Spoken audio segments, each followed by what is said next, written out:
નમસ્કાર, આપ જોઈ રહ્યા છો મંતવ્ય ન્યૂઝ અને હું છું આપની સાથે લખમા।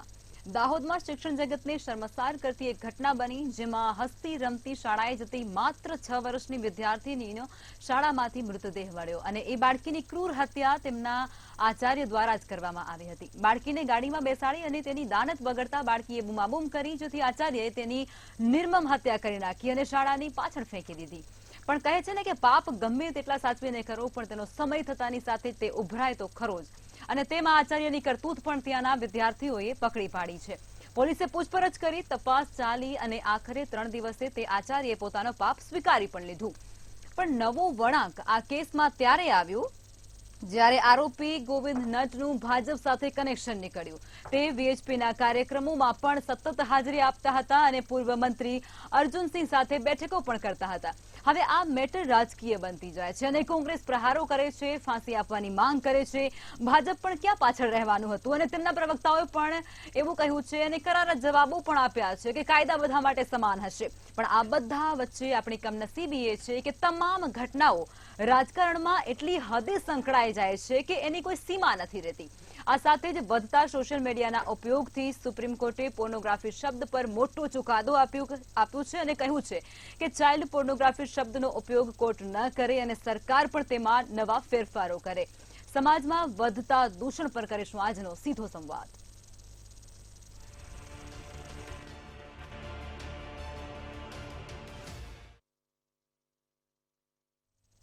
ચર્ચાની શરૂઆત કરશું, જેમાં પ્રફુલભાઈ ત્રિવેદી, મંતવ્ય ન્યૂઝના એસોસિએટ એડિટર આપણી સાથે જોડાઈ ચૂક્યા છે। ભારતીય જનતા પાર્ટીમાંથી રાજુભાઈ દેસાઈ અને કોંગ્રેસમાંથી પરાગભાઈ પંચાલ જોડાયા છે।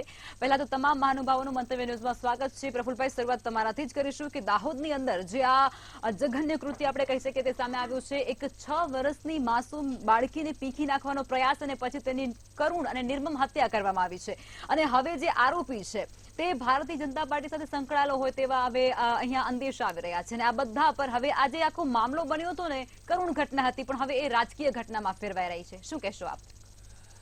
લખમા, દાહોદના જે પીપલિયા ગામ છે એની તોયલી પ્રાથમિક શાળામાં જે માત્ર 6 વર્ષની પહેલા ધોરણમાં ભણતી બાળકીની જે નિર્મમ હત્યા થઈ છે ને, એ કાળજુ કંપાવનારી ઘટના છે। ગુજરાત જેવા સુશિક્ષિત, સંપન્ન, મોડેલ સ્ટેટ અને શાંતિપ્રિય રાજ્ય ગણાય છે, એની સામે આ ઘટના છે અને ઘણા પ્રશ્નાર્થો સર્જ્યા છે। અને પાછું એવું નથી, આવી ઘટનાઓનો સિલસિલો ચાલુ રહ્યો છે। શૈક્ષણિક સંસ્થાઓની અંદર બાળકીઓ સલામત ના હોય તો આ માટે આપણે ચોક્કસપણે સત્તાને સવાલ કરવો જોઈએ, કેમ કે સત્તા પક્ષ છે એ સતત કન્યા કેળવણીની અને એ જે વાતો કરી રહી છે, હવે એમાં આ સલામતીના પ્રશ્નો પણ ઊભા થયા છે। હવે આ જે શાળાનો આચાર્ય છે ગોવિંદભાઈ નટ, આ ગોવિંદભાઈ નટ એ 3 દિવસ સુધી પોલીસને ગોળ ગોળ ફેરવી અને વાતને આડે પાટે ચડાવવા પ્રયત્ન કર્યા, પરંતુ પાપ છે એ તો છાપરે ચડીને પોકારે। એણે પોતાની કારની અંદર એ બાળકીને લઈને ગયા હતા એને ઘેરથી ને એના મમ્મી પપ્પાએ પણ કહ્યું કે આચાર્ય સાથે ગઈ હતી બાળકી અને બીજે દિવસે એનો મૃતદેહ મળ્યો હતો। હવે આ જે કારની અંદર આચાર્યએ એની સાથે દુષ્કર્મ કરવાનો પ્રયાસ કર્યો અને બાળકીએ બૂમાબૂમ કરી એટલે એનું નાક અને મોં એ હદે દબાવી દીધું કે બાળકી બેભાન થઈ ગઈ। હવે એ વખતે ખરેખર બેભાન થઈ હતી કે મૃત્યુ પામી હતી એ હજુ પોસ્ટમોર્ટમના રિપોર્ટ પછી સ્પષ્ટ થશે। પોસ્ટમોર્ટમના રિપોર્ટમાં ગુંગળાવાથી મરણ થયું છે એટલું તો આવી જ ગયું છે। હવે આચાર્યએ પોતાની કારમાં એનો મૃતદેહ પડ્યો રહેવા દીધો અને સ્કૂલ છૂટી ગયા પછી એ એના વર્ગખંડની પાછળના ભાગે એ મૃતદેહ મૂકી દીધો અને જાણે શાળામાં એ બાળકી આવેલી છે એવી રીતે એના ક્લાસરૂમમાં દફતર અને એના ચંપલ મૂકી દીધા। પરંતુ જ્યારે પોલીસે તપાસ શરૂ કરી, એના વર્ગ શિક્ષકને પૂછ્યું કે આ શાળાએ આવી હતી કે નહોતી આવી, એના સાથી બાળકોને પૂછ્યું ત્યારે ખબર પડી કે આ શાળા તો આવી જ નહોતી। અને મોટી વાત એ હતી કે જ્યારે સ્કૂલ છૂટી ત્યારે એના સ્ટાફે આ આચાર્યની કારની પાછળની જે સીટ હતી એમાં બાળકીને સૂતેલી જોઈ હતી। એટલે પોલીસને ગુથ્થી ઉકેલવામાં ઘણું બધું સરળ થઈ ગયું. અને જ્યારે એને ત્રીજું નેત્ર બતાવ્યું એટલે આચાર્ય પછી પોપટની જેમ બોલવા માંડ્યા કે હા, મેં આ દુષ્કૃત્યનો પ્રયાસ કર્યો અને એને બૂમાબૂમ કરી એટલે મેં એનું નાક અને મોં દબાવી દીધા. આ અત્યંત કરુણ ઘટના છે, કાળજુ કંપાવનારી ઘટના છે. આ ઘટના અનેક સવાલો ઊભા કરે છે. પહેલી વાત તો એ કે માસૂમ બાળકનું તરફડીને કઈ રીતે મૃત્યુ થયું હશે. તમે વિચાર કરો, કલ્પના કરો તો તમારા રૂવાડા ઊભા થઈ જશે. બીજું એ છે કે આટલી માસૂમ બાળકી એક સારો અભ્યાસ કરશે ને ભવિષ્યમાં કોઈક સારી નોકરી મેળવશે એવા અરમાનો સાથે મા બાપ એને સ્કૂલે મોકલતા હશે. એ મા બાપના હૃદય ઉપર કેવી વીતી હશે એની કલ્પના કરો. ત્રીજું છે કે આચાર્ય અને શિક્ષક છે એવી વ્યક્તિઓ છે કે જેના પર બધા વિશ્વાસ મૂકતા હોય છે અને એને એક આદર આપતા હોય છે. હવે એ આચાર્ય જ ઊભો થઈને આ ધંધો કરે, કેટલું આ સમાજ માટે પડકારરૂપ છે. આ ઘટનાએ આખા સમાજને હચમચાવી દીધો છે, શિક્ષણ જગતને હચમચાવી દીધો છે અને રાજકારણીઓને પણ હચમચાવી દીધા છે. અને આપણો સમાજ કઈ દિશામાં જઈ રહ્યો છે એવો પ્રશ્ન ઊભો થાય છે. હવે આપણે આપણા ગુજરાતને સુશિક્ષિત ને સાધન સંપન્ન ને પેલો મોડેલ સ્ટેટ કહી શકશું? આ બધા પ્રશ્નો આ બાળકીની સાથે જે ઘટના બની એણે ઊભા કર્યા છે. હવે આપણા શિક્ષણ મંત્રી છે કુબેરભાઈ ડિંડોર અને પ્રફુલ્લ પાનસેરિયા બંને આજે મીડિયા સમક્ષ ઉચ્ચારણો કર્યા છે કે અમે એને છોડીશું નહીં, કડકમાં કડક પગલાં લઈશું. એને સસ્પેન્ડ પણ કરી દીધા. જો કે સસ્પેન્ડ કરવા એ પગલું નથી, એ તપાસથી દૂર રાખવા માટેનો, કારણ કે એનો પગાર તો અડધો ચાલુ જ રહે છે. હવે એની સામે જ્ઞાનીબેન ઠાકોર છે, એણે કડક પ્રતિક્રિયા આપી છે અને આ સમાજ માટે એક રેડ સિગ્નલ સમાન છે આ ઘટના અને આવા લોકોને ફાંસીએ ચડાવી દેવા જોઈએ એમ કહ્યું. પછી કોંગ્રેસના પ્રવક્તા છે મનીષ દોશી અને પાર્થિવરાજ, એમણે આજે મીડિયા સમક્ષ આજે ગોવિંદ નટ છે એના ફોટાઓ મૂક્યા અને એ સંઘ અને વિશ્વ હિન્દુ પરિષદ સાથે સંકળાયેલા છે એવા ફોટોગ્રાફ સોશિયલ મીડિયામાં પણ મૂક્યા. પૂર્વ મંત્રી અર્જુનસિંહ સાથે પણ એના ફોટાઓ છે. એટલે ભાજપ સાથે એના તાણાવાણા સંકળાયેલા છે એવું કોંગ્રેસ આક્ષેપ કરી રહી છે. હવે કોંગ્રેસનો હોય કે ભાજપનો આપણે નથી જોવાનું, એ કેટલો નરાધમ છે એ જોવાનું છે. એનું જે રાક્ષસી કૃત્ય છે, હેવાન્યતભર્યું કૃત્ય છે એ જોવાનું છે. હવે જે આ ઘટના બની એના સંદર્ભમાં આપણે જો વિચારીએ ને કે ગુજરાત ક્યાં જઈ રહ્યું છે. અંકલેશ્વરની અંદર આજે 10 મહિનાની બાળકીને એના પડોશીએ જ પીખી નાખી. અત્યારે એ બાળકી છે એ હોસ્પિટલની અંદર સારવાર લઈ રહી છે. જે સંસ્કારી ગુજરાત છે ને, સંસ્કારો ગયા ક્યાં? આ બહુ મોટા પ્રશ્નો છે અને આપણી જે અસ્મિતા છે એની સામે બહુ મોટો પડકાર છે. અને હવે આપણે જે બીજો મુદ્દો ચર્ચવાનો છે એની આછેરી ઝલક આપી દઉં તો આ બધાનું મૂળ અને આ વિકૃતિઓ આવે છે સોશિયલ મીડિયામાં. જે પોર્ન સાઇટો બેફામ રીતે ચાલે છે, વેબ સિરીઝ ચાલે છે, આની અંદર સ્પષ્ટ રીતે ગાળાગાળી થાય છે, ગંદા જોક્સ આવે છે. આ સાઇટો ડાઉનલોડ કરનાર સામે ચોક્કસ પ્રકારના કાયદા લાગે છે, પરંતુ આ સાઇટને બંધ કેમ નથી કરવામાં આવતી? મોટી મોટી વાતો આપણે કરી છે કે વોટ્સએપની અંદર કોઈ બીભત્સ શબ્દ બોલશે તેની સામે આટલા પગલાં લેવાશે. કેટલી બધી યુવતીઓ ગાળાગાળી કરે છે અને બીભત્સ જોક કહે છે, કેમ કોઈ પગલાં નથી લેવાતા? કોઈ આ જોનારું કોઈ તંત્ર છે કે નહીં એ જ ખબર નથી પડતી. ગુજરાતની અંદર એટલા કડક કાયદાઓ છે કે નાટકની અંદર પણ અશ્લીલતા હોય તો અડધું નાટક બંધ કરાવી દેવામાં આવતું હતું ભૂતકાળમાં. અત્યારે કોઈ આ વેબસાઇટ ઉપર જુએ છે કે નહીં, એનું એનાલિસિસ કરે છે કે નહીં, એ જ ખબર પડતી નથી. બિલકુલ પ્રફુલભાઈ. હવે રાજુભાઈ, હું તમારી પાસે આવીશ. રાજુભાઈ, તમે મને એ કહો કે આરોપી સાથે ભાજપનું કોઈ કનેક્શન હોવાની અત્યારે ચર્ચાએ ખૂબ જોર પકડી લીધું છે અને કોંગ્રેસ જાણે એને હાથું બનાવી રહ્યું એવી રીતે તમામ પ્રકારના આક્ષેપ અત્યારે તમારા પર થઈ રહ્યા છે ભારતીય જનતા પાર્ટી પર. આ બધા નિવેદનો જે કોંગ્રેસ આપી રહી છે એનો જવાબ તમે કઈ રીતે આપશો? અને આ જે પરિસ્થિતિ ગુજરાતની અંદર નિર્માણ થઈ છે, આ એક કે બીજી વખત નથી, સતત આવું બનતું રહે છે, એના પાછળ જવાબદાર તમારા મતે શું હોઈ શકે? અટકશે કે નહીં? લખમાં સૌપ્રથમ તો જે ધ્રુવિસા દીકરી જોડે ઘટના બની અને જે આપણે જોઈ રહ્યા છે તો એ દીકરીને પ્રભુ સાંત્વના આપે અને શ્રદ્ધાંજલિ પાઠવું છું. ખૂબ જ દુઃખદ ઘટના છે અત્યંત, અને ગંભીર પણ ઘટના કહી શકાય. સમાજ માટે એક દ્રષ્ટાંત છે કે કડકમાં કડક રાજ્ય સરકાર એવું ચોક્કસ આ બાબતે ગંભીર ઘટનાનું ઉદાહરણ પૂરું પાડશે કે ભવિષ્યમાં આવી નજરે જોનારા લોકો હોય, કોઈ વ્યક્તિ હોય અને ન જોઈ શકે એવું ચોક્કસ રાજ્ય સરકાર કટિબદ્ધ છે. અને એ બાબતે ચાર્જશીટથી લઈ, પોક્સો હેઠળ કલમથી લઈ અને બીજું એવું કહીશ કે ફાસ્ટ ટ્રેકમાં પણ ચલાવવાની જે પણ જરૂર પડશે ત્યાં રાજ્ય સરકાર નીતિ નિયમ પ્રમાણે કાયદાના જે પણ નીતિ નિયમો છે એ ચોક્કસ આ ઘટનામાં જોવા મળશે.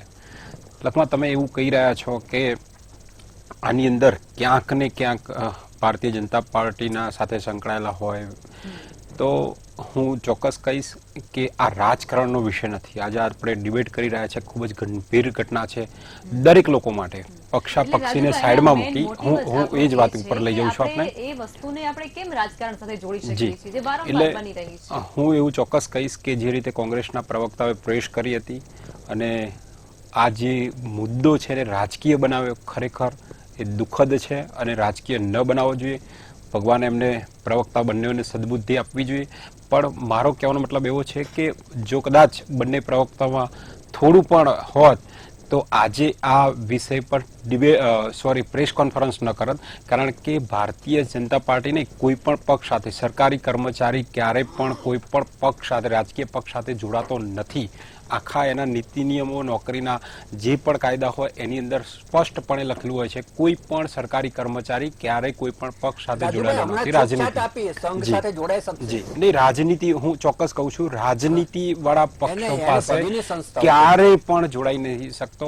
હા, રાષ્ટ્રીય સ્વયંસેવક સંઘ જે છે આખા રાષ્ટ્ર લેવલે સેવાનું કાર્ય કરે છે, એની પાંખ હોય, અલગ અલગ શાખાઓ હોય, તો ક્યાંક ને ક્યાંક રાજકીય પક્ષ સિવાય ક્યાંક લોકો સેવા આપતા હોય છે. હવે આવી જે છે રાજકીય પક્ષ ભારતીય જનતા પાર્ટી સિવાય RSSની શાખાઓમાં ક્યાંક સેવા આપતા, રાષ્ટ્રનું કાર્ય કરતા લોકોમાં ક્યારેય પણ આ બાબતની એવી ચોક્કસ જે સેવા આપે છે તો એવી ભવિષ્યની અંદર આ વ્યક્તિ સેવા આપી રહ્યો છે, ખૂબ જ સારી સેવા આપી રહ્યો છે અને શુભેચ્છા મુલાકાત કરી, એણે ફોટા પડાયા, સારી એવી સેવા આપી, ત્યારે એના ભવિષ્યનું કોઈ વાચા નથી આપી શકતું. એ માનસિક વિકૃતિ ક્યારે એનામાં આવે અને નરાધમ બની અને જે કૃત્ય કરે છે, સમાજ માટે કલંક છે, પરિવારો માટે કલંક છે, એવા ઉદાહરણો સાથે એનું જ્યારે કૃત્ય જોવા મળતું હોય છે ત્યારે એની ભવિષ્યની કોઈની વાચા આપણે આપી શકતા નથી. જ્યારે પણ એના ફોટો વિશ્વ હિન્દુ પરિષદના બતાવવામાં આવે છે, RSSના બતાવવામાં આવે છે, સંઘ સાથે જોડાયેલી બાબતને બતાવવામાં આવે છે, તો ત્યારે એ રાષ્ટ્રની સેવા સાથે જોડાયેલો દેખાય છે આપણને. પણ એનું ભવિષ્યની ત્યારે એવી ખબર નથી પડતી કે આ કૃત્ય નરાધમ કરશે અને આપણા માટે કલંક છે. અને કોઈ પણ પક્ષ સાથે હોય, કોઈ પણ સેવાકીય પ્રવૃત્તિ સાથે, સંઘ સાથે હોય, કોઈ પણ સાથે હોય, તો ગુજરાતની અંદર કાયદો મજબૂત છે અને ગુજરાતની અંદર જે રીતે સરકાર ગુજરાત સુખાકારી, શાંતિ અને સલામતી માટે જાણીતું છે, ત્યાં ક્યાંય પણ કલંક નહીં અડવા દે અને કાયદો કાયદાનું કામ કરશે, એવી સજા થશે, ઉત્તમ દ્રષ્ટાંત જોવા મળશે. હું એ જ કહેવા માંગુ છું. કે ભાઈ આ બધા કાયદાનું કામ કરશે, પણ ક્યારે કરશે? આપણે એની અંદર ભૂતકાળમાં શું કામ તમે જે કાર્યવાહી કરી રહ્યા છો એનાથી કોઈ દાવ નથી બેસતી? લોકો ડરતા નથી? શું કામ એના મનસ્થિતિ હજુ સુધી પાછી નથી વળી શકતી? મને એ નથી સમજાતું. લખમાં ચોક્કસ અહીંયા એક વિષય પણ જોવા મળે છે આપણે કે આ એક સામાજિક ભાગીદારીનો કિસ્સો જોવો જોઈએ અને સોશિયલ મીડિયા અત્યારે હાલ જેટલું પોઝિટિવ બાબત જોઈએ એવી નેગેટિવ પણ ઘણી બધી ઇફેક્ટ પડતી હોય છે. તો આની અંદર હું એવું કહીશ કે રાજ્ય સરકાર દ્વારા આગામી સમયમાં કોઈ નીતિ નિયમો, કાયદાની જોગવાઈમાં કોઈ ફેરફાર કરવામાં આવે અને આ બાબતને અત્યારે વર્તમાન પરિસ્થિતિમાં જે ઘટનાઓ બની રહી છે એમાં કાયદો કાયદાનું કામ કરે છે, સખત સજાઓ પણ ભૂતકાળમાં જોયેલી છે, ફાસ્ટ ટ્રેકમાં પણ ચાલેલા છે, ચાર્જશીટો પણ ઝડપથી થયેલી છે, એવા ઉત્તમ ઉદાહરણો આપણે જોયેલા છે. પણ હજુ વધુ વેગ આની અંદર મળે અને ભવિષ્યમાં આવી ઘટનાઓ ન બને એ બાબતમાં જો રાજ્ય સરકારે કંઈક કરવાનું હશે તો એની અંદર ચોક્કસ રાજ્ય સરકાર કટિબદ્ધ છે. જી, ઓકે. હવે પરાગભાઈ, તમે મને એ કહો, ગુજરાતની અંદર કે રાજ્ય કે દેશની અંદર બેટી બચાવો, બેટી પઢાવો, પછી મહિલા સશક્તિકરણની વાતો સતત કરવામાં આવે છે, સદંતર કરવામાં આવે છે, ફક્ત ચૂંટણી લક્ષી નહીં પણ કાયમી આ વાતો આપણે સાંભળતા હોઈએ છીએ. અને એ વચ્ચે જ્યારે ગુજરાતની અંદર વારંવાર અઠવાડિયું એક માંડ કોરું જતું હશે ભાઈ અને આવી ઘટનાઓ બનતી હોય છે. હવે આ બધી ઘટનાઓને તમે કઈ રીતે જુઓ છો? અને આમાં હવે આ બધી પરિસ્થિતિની વચ્ચે આપણે કહી શકીશું કે ગુજરાત છે એક સ્ટેટ મોડલ છે કે એક પછી વિકાસની એક હરણફાળ ભરી રહી, આ કેવો વિકાસ આપણે કરી નાખીએ છીએ? લખમાં બહુ સાચી વાત કરી.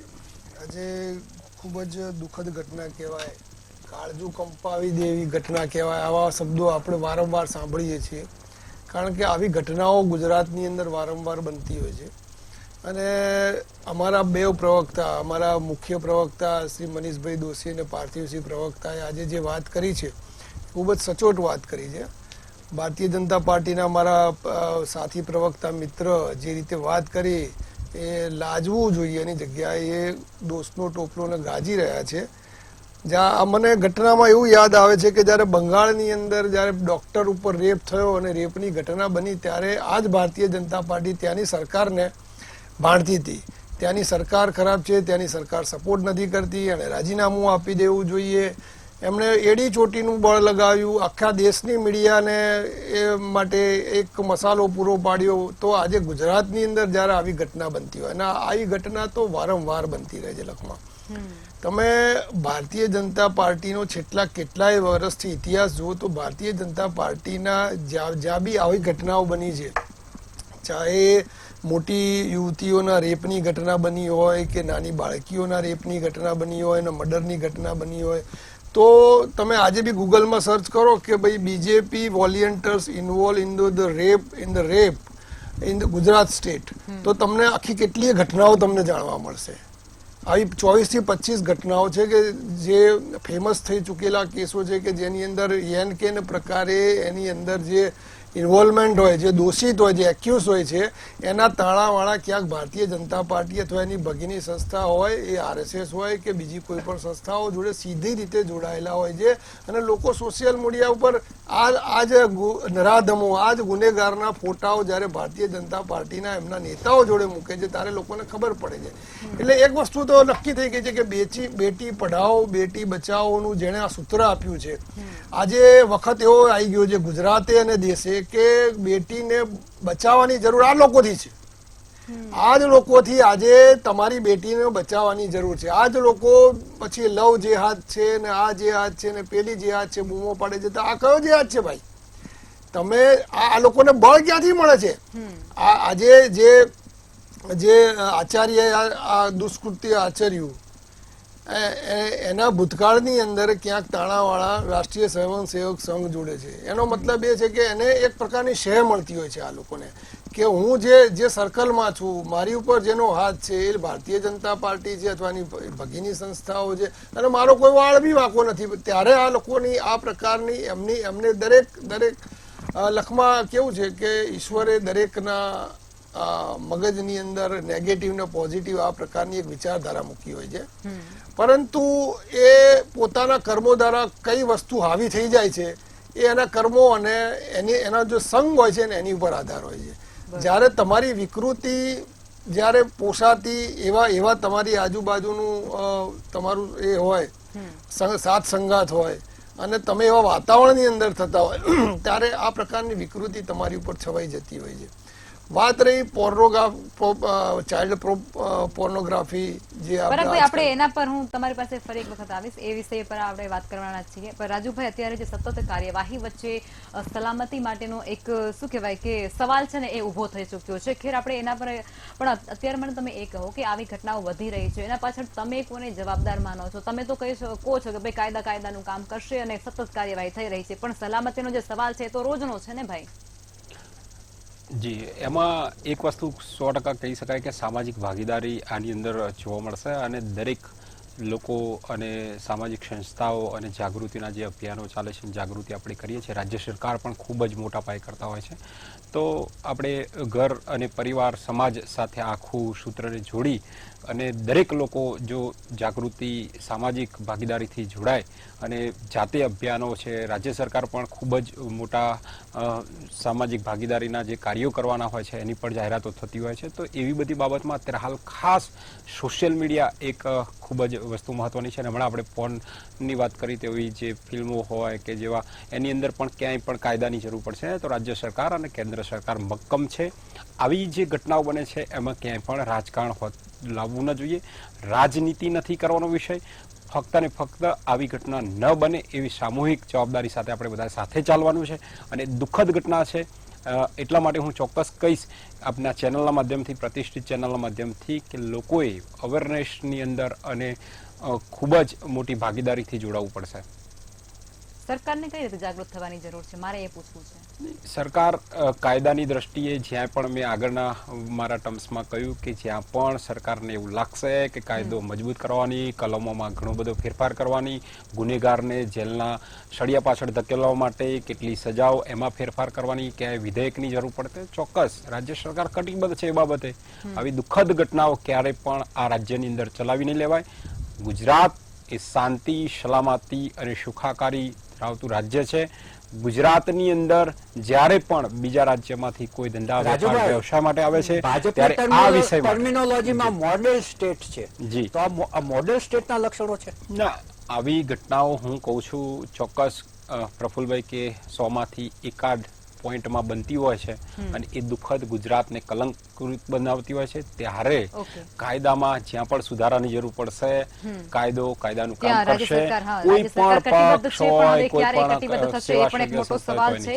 સુરક્ષા સામે તો સવાલ છે જ, પણ રાજ્ય સરકાર ક્યારે કટિબદ્ધ થશે, કાયદાનું કામ ક્યારે કરશે, તે બધા સામે સવાલ થાય છે. અહીંયા ઉભા તમે પરાગભાઈ તમારી વાત મૂકો, શું કહેતા હતા આપ? મારો આગળ જે હું વાત કહેવા માંગતો હતો કે ચાઇલ્ડ પોર્નોગ્રાફીની વાત છે કે સોશિયલ મીડિયામાં અને જે પ્રમાણે સ્માર્ટફોન આવી ગયા, પછી ગૂગલની જે પ્રકારે એક્સેસ છે અને જે પ્રકારે તમને ડેટા મળે છે, એટલે તમે ફિલ્મોથી માંડીને બધું જ તમે ગૂગલ પર સર્ચ કરીને જોઈ શકે છે. તો એવું તો નથી ને કહેવાનો મતલબ કે ભાઈ બધા જ સવારથી સાંજ સુધી કોઈ આવી પોર્નોગ્રાફી જોતા હોય, ચાઇલ્ડ પોર્નોગ્રાફી જોતા, આ એ લોકો જ જોતા હોય છે કે જે માનસિક રીતે ક્યાંક થોડાક વિકૃત હોય છે. એટલે માનસિક રીતે વિકૃત એટલે એવી રીતે હોય છે કે સમાજની અંદર મોભાદાર બી વ્યક્તિ હોય પણ એમના મગજની અંદર ક્યાંક વિકૃતિ સળવળતી હોય. એ તમને ના દેખાય કે ભાઈ આના મગજમાં વિકૃતિ સળવળે છે, કે આવી જયારે ઘટના બને ત્યારે જ ખબર પડે કે ભાઈ આ તો આના મગજમાં આવી વિકૃતિ સળવળતી હતી. પણ એના રૂટ કોસ્ટમાં આપણે જઈએ કે ભાઈ આને ધીમે ધીમે આવું કરવાની હિંમત કેવી રીતે થઈ આ સ્ટેજ ઉપર, તો એને ક્યાંક કોઈક શય મળતી હોય છે કે હું કંઈ પણ આવું કરીશ અને તો નાના મોટામાં તો કોઈ મારી સામે આંખ લાલ નહીં કરે, કારણ કે હું આ પદ ઉપર છું, મારે ફલાણાની ઓળખાણ છે, હું ફલાણી સંસ્થા સાથે જોડાયેલો છું. આ જે સપોર્ટ જે છે એ આ પ્રકારનું કૃત્ય કરવા માટે, ગુનાહિત કૃત્ય કરવા માટેની એક એમને સપોર્ટ મળે છે, એમને ગુનાહિત કૃત્ય કરવા માટેનું. એટલે આ જે સપોર્ટ જે છે અથવા તો આ પ્રકારનો જે રાજકીય ગરોબો છે એને તોડવાની જરૂર છે અને એની ઉપર કાયદો અને કોરડા પહેલા તો વીજવાની જરૂર છે. આપણે એમ કીધું કે ભાઈ આપણા સાથી પ્રવક્તાએ કે ભાઈ 100 માંથી કોઈ એકાદી ઘટના બને છે, પણ જ્યાં સુધી મને ખ્યાલ છે કે છાસવારે આવી ઘટના બને છે. છાપામાં આવે છે તો આપણને જાણ હોય છે, પણ છાપામાં નહીં હોય તો આવી તો કેટલીય ઘટનાઓ નાની બાળકી કે મોટી યુવતીઓને ક્યાંક ને ક્યાંક પ્રોફેસર હોય કે કોઈક છોકરાઓ દ્વારા હોય કે આવી રીતે આચાર્યો દ્વારા હોય, ક્યાંક ને ક્યાંક એમની છેડતી કે આ પ્રકારની ઘટનાઓ બનતી હોય છે. અને પરાગભાઈ ઘણી વખત આવી ઘટનાઓને દબાવી દેવામાં પણ આવતી હોય છે. હા, એટલે જ કે એ લોકોને દબાવી દેવામાં આવે છે. પરંતુ જ્યારે આપણે ગુજરાતને મોડલ સ્ટેટ તરીકે ગણાવતા હોઈએ, બેટી પઢાઓ બેટી બચાવો જેવું એક સૂત્ર આપતા હોઈએ અને સૂત્રનો વારંવાર પ્રચાર ખુદ પ્રધાનમંત્રી દ્વારા થતો હોય, અને એવું શા માટે હોય કે જે રાજ્યોની અંદર ભારતીય જનતા પાર્ટીની સરકાર નથી એવા રાજ્યમાં જયારે આવી ઘટના બને ત્યારે આપણે રાજકારણ કરવા જઈએ, અને ગુજરાતમાં અથવા તો ભારતીય જનતા પાર્ટીનું શાસન છે ને ત્યાં આ પ્રકારની ઘટના બને ત્યાં આપણે એવું કહી દઈએ કે હવે આમાં તો રાજનીતિ કરવાની ન હોય. આવી બે મોઢાની રાજનીતિ શા માટે થવી જોઈએ? કાયદો તો બધા માટે સમાન હોવો જોઈએ. બિલકુલ. હવે જે પ્રફુલભાઈ આખી ચર્ચાની અંદર જે પ્રમાણે સાર નીકળે છે કે સમાજને જાગૃત થવાની જરૂર છે અને રાજ્ય સરકાર છે એ પોતાનું કામ કરશે. તમને શું લાગે છે અહીંયા ક્યાં જરૂર છે અને શું ખોટી રહ્યું છે, શું ઉણપ છે? ના, રાજ્ય સરકાર અને કેન્દ્ર સરકાર એ પોતાના જે કાયદા હોય છે કાયદા પ્રમાણે એ કામ તો કરતા જ હોય છે, પરંતુ આપણે જે વાત કરીએ છીએ પોર્ન સાઇટની, એમાં જે ચાઇલ્ડ પોર્નોગ્રાફી છે એ શબ્દ પ્રયોગ કરવાની સુપ્રીમ કોર્ટે ના કહી છે અને એની જગ્યાએ ચાઇલ્ડ સેક્સ્યુઅલ એક્સપ્લોટેટિવ એન્ડ અબ્યુસિવ મટીરિયલ આવો કોઈ શબ્દ વાપરવા માટે એમણે સરકારને સૂચવું છે કે આ શબ્દ વાપરવાનો બંધ કરી દો. અગાઉ જેમ બાળ ગુનેગાર હતા ને એને જ્યાં રખાતા એને રિમાન્ડ હોમ કહેવાતું હતું, એ બદલાઈ અને બાળ સંરક્ષણ ગૃહ થયું. એ રીતે આને સોફ્ટ શબ્દ કોઈ આવે એ માટે એ પ્રયત્ન કરવા સરકારને કહેવામાં આવ્યું છે. અને સુપ્રીમ કોર્ટે આજે કહ્યું છે કે આ પ્રકારની સાઇટો ડાઉનલોડ કરવી એની સામે પોક્સો હેઠળ ગુનો નોંધાઈ શકે છે. કે આમ સુપ્રીમ કોર્ટને એટલા માટે કહેવાની ફરજ પડી કે કેરળ અને મદ્રાસ હાઈકોર્ટ છે એણે આ બાબતમાં થોડું ઢીલાશ વર્તી હતી અને વ્યક્તિ સ્વાતંત્ર્યનો હવાલો આપીને કોઈને પણ પોર્ન સાઇટ વ્યક્તિગત રીતે જોવાનો અધિકાર છે એમ કહી અને જે આરોપી હતા એને જતા કર્યા હતા. એની સામે સુપ્રીમ કોર્ટે કહ્યું છે કે નહીં, પગલાં લેવા જ જોઈએ. હવે જો આપણે કાયદાની વાત કરીએ તો કાયદામાં એક પ્રકારનો વિરોધાભાસ છે. એક કાયદો એવો છે કે ઓનલાઈન પોર્ન સાઇટ છે એ ભારતમાં કોઈ જુએ તો ગેરકાયદેસર નથી, અને બીજી સામે એવું છે કે ઇન્ફોર્મેશન એન્ડ ટેકનોલોજી એક્ટ 2000 છે એમાં આ પ્રકારની વિડીયોનું નિર્માણ, પ્રકાશન અને પ્રસારણ પર પ્રતિબંધ છે, જેની કલમ 67 અને 67A મુજબ આ પ્રકારની વિડીયો બનાવનારને 3 વર્ષની સજા અને 5 લાખનો દંડ થઈ શકે છે. હવે આ પ્રકારનો પ્રતિબંધ છે જ કેમ કે તમે જાહેરમાં છે આ પ્રકારની બુક્સ વેચી નથી શકતા, એ રીતે તો પછી વિડીયો કઈ રીતે તમે વેચી શકો? તમારે કોઈ જગ્યાએ મીડિયાની અંદર પણ આ પ્રકારનો કોઈ શબ્દ પ્રયોગ આવી જાય તો એના પર તરત નોટિસ જતી હોય છે. તો આ સોશિયલ મીડિયાને ઉપર સરકારમાં કોઈ જોવાવાળું છે કે નહીં એ જ ખબર નથી. કેમ કે આજે તમે ગુજરાતી જુઓ ને તો ગુજરાતી જે જોક્સ કહેવાય છે, જે ગાવાગાવી આવે છે એ એક હદ બહારની આવે છે અને કેટલીક યુવતીઓમાં સુખ્યાત થઈ ગઈ છે, પોલીસ ફરિયાદો થાય છે, ધમકીઓ અપાય છે. એટલે આ સોશિયલ મીડિયા જે છે ને એમાં જે વાણી સ્વાતંત્ર્ય છે કે જે સમાચાર માટે જે લોકો વેબ પોર્ટલ ચલાવે છે કે એને સ્વતંત્ર રાખવું જોઈએ, પરંતુ સમાજની અંદર વિકૃતિ ફેલાવનાર જે સાઇટો છે એને મૂળથી જ બંધ કરવી જોઈએ અને એના માટે કડક કાયદાઓ કરવા જોઈએ. જો કાયદામાં જોગવાઈ ના હોય તો નવી જોગવાઈ કરવી જોઈએ ને એના માટે જ વિધાનસભા એટલે શું, નવા કાયદા ઘડવા માટે એમને બેસાડ્યા છે. એટલે વિધાનસભાએ અને એ લોકોએ નવા કાયદા ઘડવા જોઈએ અને આ પ્રકારની જે સાઇટો છે એનું પ્રસારણ મૂળથી જ બંધ કરી દેવું જોઈએ. અને સમાજની અંદર પણ જે ધાર્મિક સંસ્થાઓ છે, સામાજિક સંસ્થાઓ છે, NGO છે, એણે શૈક્ષણિક સંસ્થાઓમાં જઈને આવી બાબતો અટકે તે માટે સત્સંગ અને સારા પ્રવચનો કરી અને આવા જે વિકૃત લોકો હોય છે ને, જે એડિક્ટ થઈ ગયેલા હોય છે, વ્યસની થઈ ગયા હોય છે, એને આ પ્રકારનું બીભત્સ જે વિડીયો છે એ જોવાના વ્યસનમાંથી મુક્ત કરાવવા જોઈએ, જેમ સિગરેટ અને દારૂમાંથી મુક્ત કરાવે છે એમ. હવે પ્રફુલભાઈ, પરાગભાઈ અને રાજુભાઈ ચર્ચામાં જોડાયા તે બદલ આપ તમામનો આભાર. રાજ્યમાં દૂષણ ખૂબ જ વધી રહ્યું છે. ગૂગલના 2021ના એક રિપોર્ટ પ્રમાણે ભારત સૌથી વધુ પોર્ન જોવાના મામલે વિશ્વમાં 6ઠ્ઠા ક્રમે છે. એ જ સમયે પોર્નહબ વેબસાઇટ અનુસાર આ વેબસાઇટના વપરાશકર્તાઓમાં ભારતીયો 3જા સ્થાને છે. યુવાધન કઈ દિશા તરફ જઈ રહ્યું છે અને તેને રોકવા સરકારને સમર્થ બનવું જ પડશે, કારણ કે દૂષણને જો ડામવામાં ન આવે તો એ આગળ જઈ અને વિનાશ નોતરે છે. ચર્ચામાં અત્યારે બસ આટલું જ. આવતીકાલે ફરી મળીશું એક નવા મુદ્દા સાથે. નમસ્કાર.